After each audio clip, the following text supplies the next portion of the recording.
Face au changement climatique, bien manger devient essentiel. Depuis plus de 10 ans, le parc naturel régional du Perche forme les cuisiniers scolaires à proposer des menus de meilleure qualité à partir de produits locaux et de saison pour une alimentation durable et résiliente.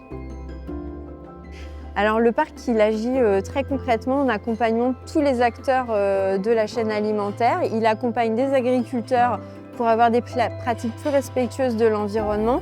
Et par exemple, là, il accompagne les cuisiniers de cantines scolaires pour mettre en œuvre des menus et des recettes qui vont valoriser des produits locaux et qui vont diminuer leur empreinte carbone.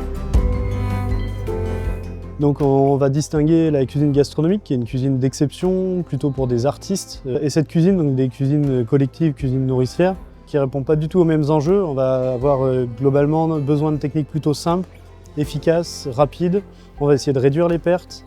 Tout ça pour libérer du budget, libérer du temps, pour aller vers du fait maison et pour augmenter la qualité des produits. C'est une cuisine en fait qui va permettre aux cuisinières et aux cuisiniers de comprendre ce qu'ils font et valoriser des viandes plutôt locales de circuits vertueux et utiliser les protéines végétales pour que cette part-là réduise, mais ne soit pas forcément enlevée au quotidien, pour rester en cohérence avec le territoire. Moi, j'ai appris beaucoup de choses, c'était très enrichissant. Au niveau technique, en fait, on a appris plusieurs modes de cuisson, notamment les cuissons basse température, où on peut acheter de la meilleure qualité de viande, de poisson, mais à moindre coût, puisqu'on aura moins de pertes au niveau de la cuisson. On apprend des choses simples, faciles à remettre en œuvre au niveau des restaurants.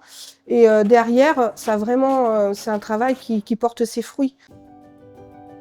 Cette dynamique, ça donne vraiment un sens à notre métier. L'idée de l'approche globale, c'est d'abord d'avoir des communes un petit peu comme ici, avec laquelle on a déjà travaillé, qui a défini un projet alimentaire de référence dans lequel ils ont défini leur mission alimentaire. Quand tout ça s'est posé et que l'ensemble de la chaîne de co-responsabilité, donc des élus, aux mangeurs, aux parents d'élèves, aux cuisiniers, aux agents de service et aux instituteurs et institutrices, quand tout le monde est concerné par le projet, globalement, on peut réussir à faire manger tout ce qu'on veut aux enfants avec une réelle approche éducative.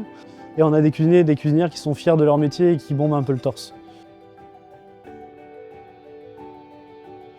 Donc le projet alimentaire, il vise en fait à développer une agriculture plus durable sur le territoire et à mobiliser tous les acteurs pour une alimentation plus qualitative aussi à l'échelle locale. On est ravis puisque en fait, on a été victime de notre succès, on a eu plus d'inscrits que de places, donc on a été obligé de prendre un deuxième formateur pour cette formation aujourd'hui.